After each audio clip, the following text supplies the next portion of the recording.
According to a study from Harvard Medical School, babies can feel stress, not after they're born, but while they're still floating inside the womb. Imagine that. Before your baby even sees your face, they've already felt your heartbeat, your joy, and yes, even your worries. It's wild to think about, right? You're there, maybe scrolling through your phone, trying to calm yourself after a long day, and your baby? They're quietly listening, learning what safety feels like. Through you.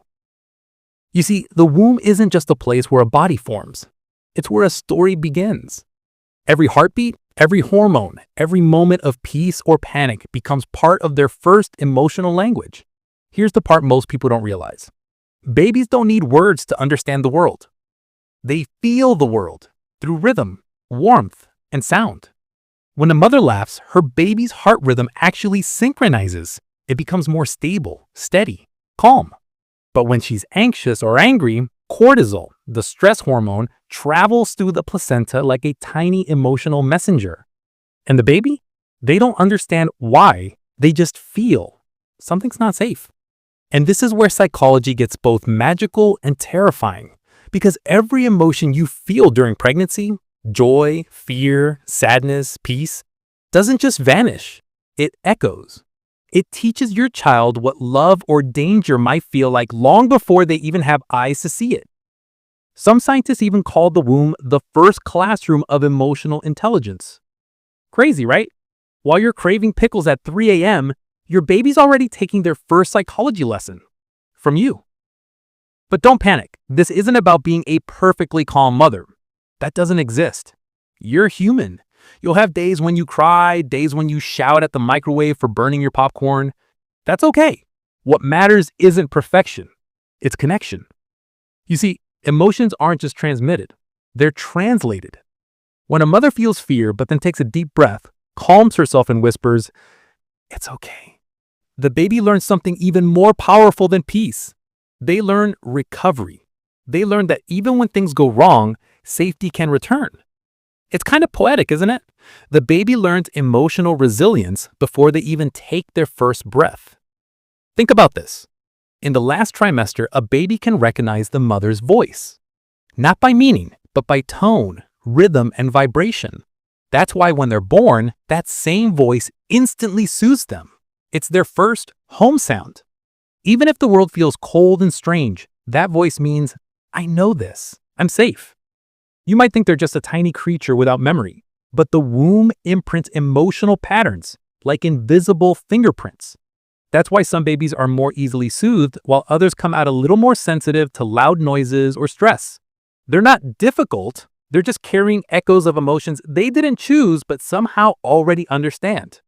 And you know what's beautiful? When you talk to your unborn baby, yes, even if it feels silly, their little brain responds. It's not just imagination, it's neurobiology. Their auditory cortex, the part responsible for sound and emotional tone, actually activates. So when you say, "Hi baby, mommy loves you," you're not just talking to a bump. You're literally shaping their sense of being loved. Let's pause here for a second. If you've ever had moments where you thought, "I hope my stress didn't affect my baby," please don't blame yourself. Because even stress teaches something valuable when love follows it. It teaches that chaos isn't forever, that safety can return, that love always finds its way back. So if you're pregnant right now, or even just reflecting on the past, stay with me. Because in the next few minutes, we'll uncover something deeper. How your baby feels emotions inside the womb, and how those emotions can shape their personality, trust, and emotional intelligence for life. If you're a parent who's ever said, "I just want to understand what my child feels," hit that subscribe button, because here we listen to the feelings your child can't yet put to words.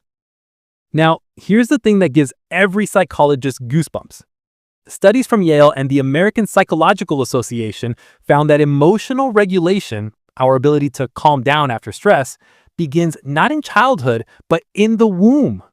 The fetus experiences hormonal waves. When the mother's stress levels go up, their tiny heart rate spikes. When she calms, it slows. It's as if the baby is learning emotional rhythm, like a song they'll remember forever. So when that child is born and later learns to soothe themselves, that memory isn't random. It's a continuation of what they practiced before birth. Think about that. Your baby's future calmness, empathy, and even their ability to trust others might already be rehearsing quietly inside you.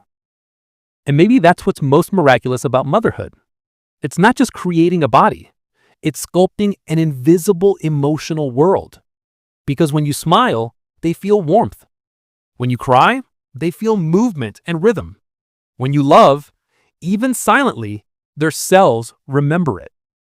So yes, before the first word, before the first cry, before the first hug, a baby already knows what love feels like. Not because you told them, but because you became it. So let's dive deeper. What does a baby actually feel inside the womb? Science gives us the facts, but psychology gives us the poetry. At around 8 weeks, your baby's nervous system begins forming tiny connections. At 10 weeks, they start to move. At 20 weeks, they respond to touch. And by 24 weeks, they begin to feel emotion. Now, of course, they don't understand emotion like we do. They don't think, oh, I'm sad today. But their body reacts to emotional energy. They feel safety as softness. They feel fear as noise. They feel love as rhythm. It's like they're tuning into the emotional Wi-Fi of your body. No words, no logic, just frequency. Picture this.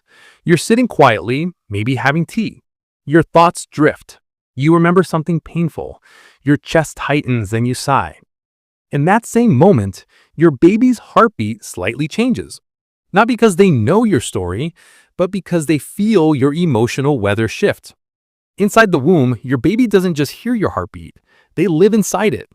Every heartbeat is their world. So when it speeds up, they learn tension. When it slows, they learn calm. You are quite literally the rhythm of their universe. This is why some psychologists call pregnancy two nervous systems dancing. Every time you breathe, your baby breathes with you, not through lungs, but through emotion. And that's why stress during pregnancy isn't just a chemical reaction. It's a conversation. Your body says, we're not safe. Your baby says, okay, I'll prepare for that kind of world. It's heartbreaking, right?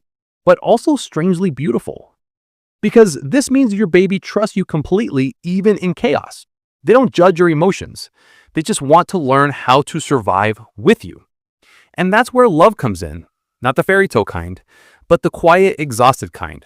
The kind where you're lying in bed thinking, I'm so tired, I hope I'm doing enough. And your baby, without knowing words, simply feels, Mom is here, I'm safe. You see, emotional communication doesn't start after birth. It starts long before. Babies feel through vibration, sound, hormones, and energy. That's why lullabies calm them even before they're born. It's not about the melody, it's about familiarity.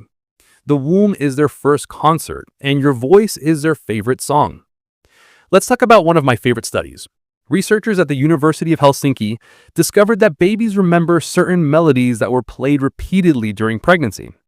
When the same tune was played after birth, those babies showed stronger attention and calmness compared to those who never heard it.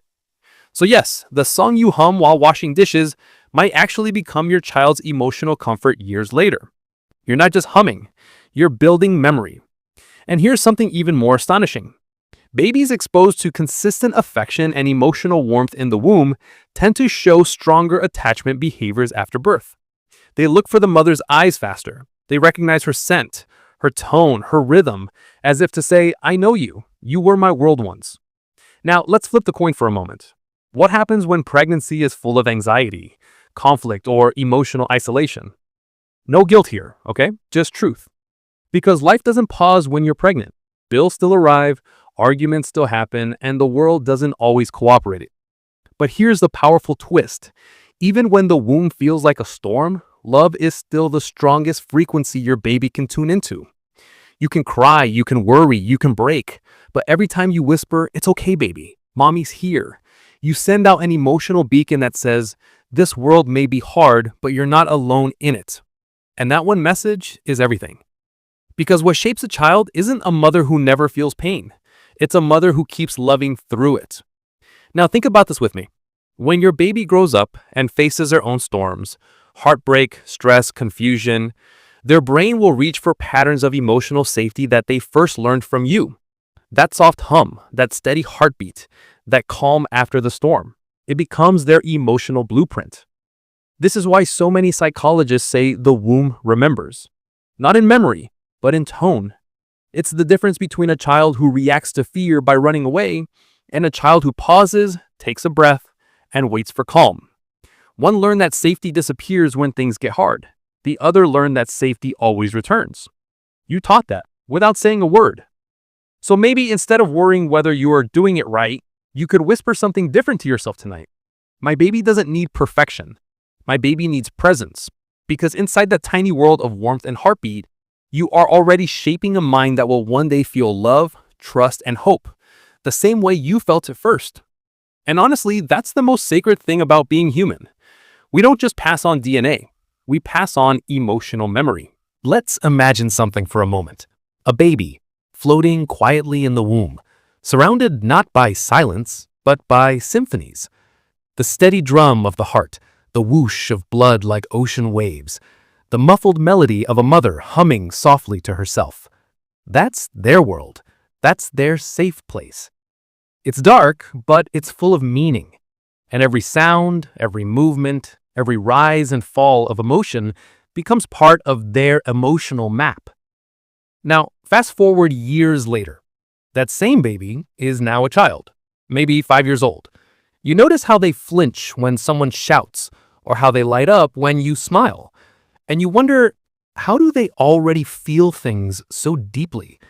Well, maybe because they've been feeling you all along. Even before they could see you, they knew you. They knew your rhythm, your warmth, your laughter, and your pain. You were their first home, not just physically, but emotionally. Psychologists call it emotional imprinting. It's when the body remembers safety before the mind even exists to label it. And this is why early attachment is so powerful. Because our first sense of love doesn't come from words, but from presence. You see, emotions aren't born in the brain. They're born in connection. And the womb is the first connection we ever experience. This is also why babies born into calm, emotionally aware environments often grow up more adaptable. They've practiced trust long before they ever opened their eyes. But again, this isn't about being the perfectly zen mother. No one can be calm 24/7, not even monks with Wi-Fi. It's about repair. Because even when stress happens, and it will, what matters most is what comes next. When you calm down, breathe, and feel love again, your baby feels that too. And that moment becomes their first lesson in emotional healing. So yes, your emotions matter, but your recovery matters more. Think about that. Every time you find peace after fear, your baby learns courage. Every time you forgive yourself for being human, your baby learns compassion. Every time you love despite exhaustion, your baby learns strength. You're not just growing a baby. You're growing an emotional blueprint for a future human being. That's extraordinary. Now, let's get real for a second. Some of you watching this might be thinking, but what if my pregnancy wasn't peaceful? What if I went through grief, anxiety, or trauma? If that's you, listen carefully. Love can rewrite the story. The human brain is wired for healing. Babies don't remember the pain. They remember the connection. So even if your womb carried storms, your love can still teach the rainbow. Every touch, every word, every gentle moment after birth continues the same emotional conversation. Your baby doesn't ask for perfection. They ask for presence. And presence, even after pain, is one of the most powerful gifts a parent can give. Because here's the thing. Your child won't remember your stress, but they will feel your safety. They won't remember every tear you cried, but they will grow up knowing what love feels like, because they felt it before they were even born. That's the psychology of unborn emotions. It's not about control. It's about connection. Not about never being afraid, but about always finding your way back to peace. So maybe tonight, when you rest your hand on your belly, You could whisper something simple. Not a wish, not a promise, just this. Hey baby, you're safe. You're loved. We're learning this world together. And believe me, they'll feel it, because they always have. So if this made you see your child or your pregnancy in a new light, subscribe to Tiny Psyche, because sometimes children don't need a perfect parent. They just need one who understands the feelings they can't yet speak. And before you go, I'll leave you with one thought. The next time your baby kicks inside you, don't just think of it as movement. Think of it as a whisper. Their way of saying, I hear you, Mom. I feel your love. And I'm already learning what home feels like.